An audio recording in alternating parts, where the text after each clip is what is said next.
Perkenalkan, nama aku Anini Hayu Agus Putri dengan NIM 2019-05-171 dari kelas C Pemikiran Politik Islam. Nah, di sini saya ingin menjelaskan sebuah materi mengenai pemikiran politik Islam klasik pada masa Al-Farabi.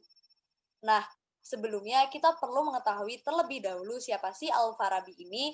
Al-Farabi merupakan salah satu tokoh pemikir politik Islam klasik yang karyanya sudah sangat mendunia dan masih menjadi sumber referensi sampai dengan sekarang.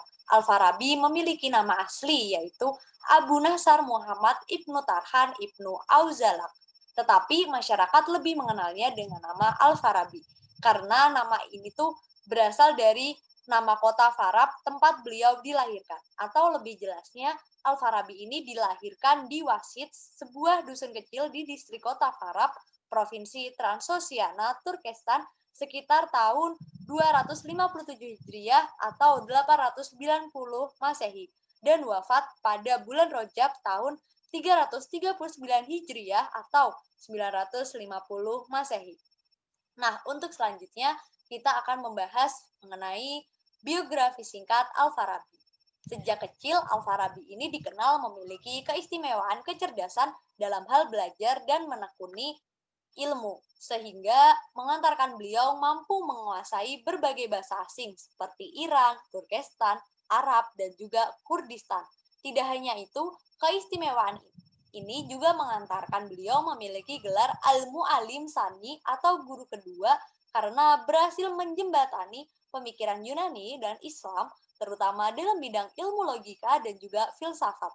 Tidak hanya itu, di masa tuanya, Al-Farabi mampu atau berhasil menjadi penasihat Istana Aleppo pada tahun 330 Hijriah atau 941 Masehi.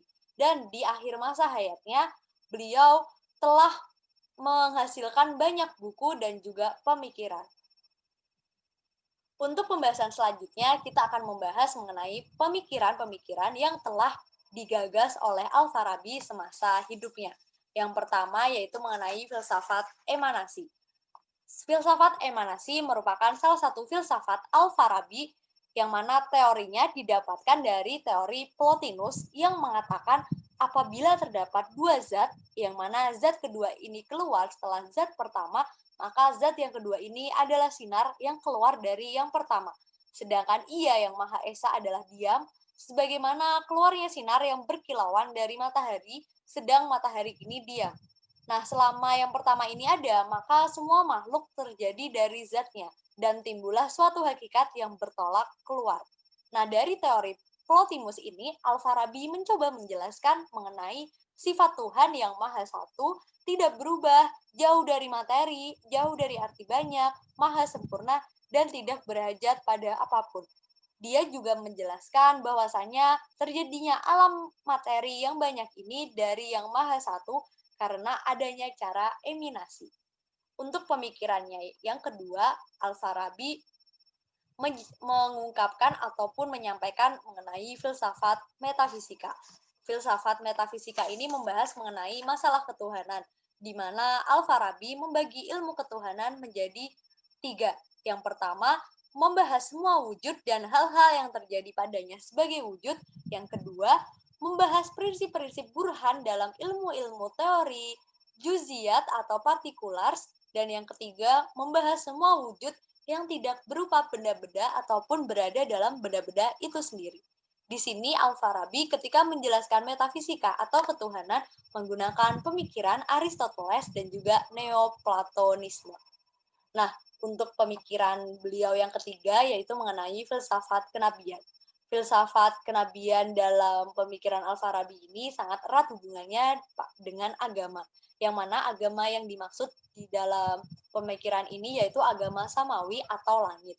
Nah, dalam agama Islam kita tahu sendiri bahwa nabi itu sama seperti dengan manusia lainnya. Akan tetapi nabi diberi kelebihan oleh Allah akan kemuliaan berupa mukjizat yang tidak dimiliki oleh manusia lainnya. Dan juga nabi ini adalah utusan Allah yang diberikan Alkitab yang dipandang sebagai wahyu ilahi. Pendapat Al-Farabi mengenai filsafat kenabian menunjukkan bahwa antara filsuf dan juga nabi tidak tidak ada perbedaan dan justru malah ada kesamaan. Oleh karena itu, kebenaran wahyu tidak akan bertentangan dengan pengetahuan filsafat. Akan tetapi, jika hanya mempelajari filsafat semata tanpa mempelajari Al-Quran, maka ia akan tersesat karena antara keduanya ini sama-sama berasal dari sumber yang sama, yaitu Jibril. Nah, untuk pemikiran yang keempat yaitu mengenai filsafat politik. Dalam persoalan filsafat kenegaraan ini, filsafat politik, filsafat Al-Farabi lebih mengarah kepada filsafat Plato, Aristoteles, dan Ibnu Abi-Rabi. Al-Farabi berpendapat bahwasannya manusia adalah makhluk sosial yang mana memiliki kecenderungan alami untuk bermasyarakat. Hal ini dikarenakan manusia tidak akan mampu memenuhi segala kebutuhannya sendiri tanpa bantuan atau kerjasama dengan pihak lain. Dan di dalam filsafat politik ini juga, Al-Farabi itu membagi atau mengklasifikasikan masyarakat ke dalam dua golongan. Yang pertama, masyarakat sempurna, dan yang kedua adalah masyarakat tidak atau belum sempurna. Nah, dari dari yang telah disebutkan ini, yaitu terdapat 4 contoh pemikiran Al-Farabi ketika beliau masih hidup. Nah, untuk selanjutnya, Al-Farabi ini juga mengeluarkan beberapa karya untuk mendukung pemikiran-pemikirannya. Seperti yang pertama ada Al-Madinah Al-Fadilah yang berisi mengenai kota atau negara utama. Yang kedua ada Kitab Isa Al-Ulum atau klasifikasi ilmu pengetahuan. Yang ketiga ada Ara Al-Madinah Al-Fadilah yang berisi mengenai filsafat penciptaan. Yang keempat ada Asyasyah atau berisi ilmu politik. Kelima ada Fususu Al-Taram yang berisi hakikat kebenaran. Dan terakhir ada kitab Al-Majesti fi Ihnil Falak yang berisi ulasan beliau terhadap karya Plotinus. Nah, yang telah dijelaskan tadi, ketika beliau menyampaikan mengenai pemikirannya ataupun karya-karyanya, pasti terdapat kritik-kritik sosial yang disampaikan kepada beliau. Salah satunya adalah beliau ini mendapatkan kritik dari Ahmad Ibnu Ishaq Al-Ruwan yang merupakan seorang tokoh Yahudi yang membuat karya-karya tentang keingkaran kepada Nabi Muhammad SAW.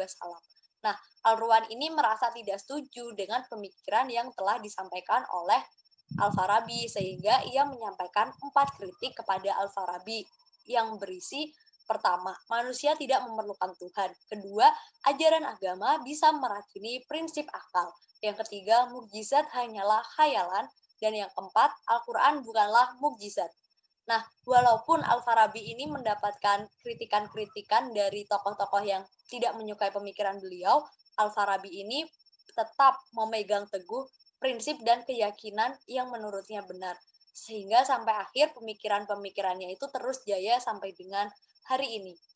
Nah, di akhir pembahasan ada salah satu kutipan yang sangat menarik dari seorang Al-Farabi, yaitu an art which has an aim to achieve the beauty is called a philosophy, or in the absolute sense, it is named wisdom.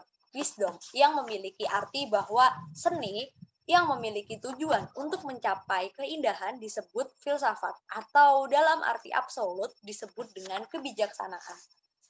Nah, materi yang saya sampaikan berakhir sampai di sini. Saya meminta maaf apabila terdapat kesalahan kata ataupun kekurangan dalam penyampaian materi, dan saya ingin mengucapkan terima kasih bagi teman-teman yang sudah menyempatkan waktunya untuk menonton materi ini. Sampai bertemu kembali di penjelasan atau pembahasan selanjutnya. Terima kasih.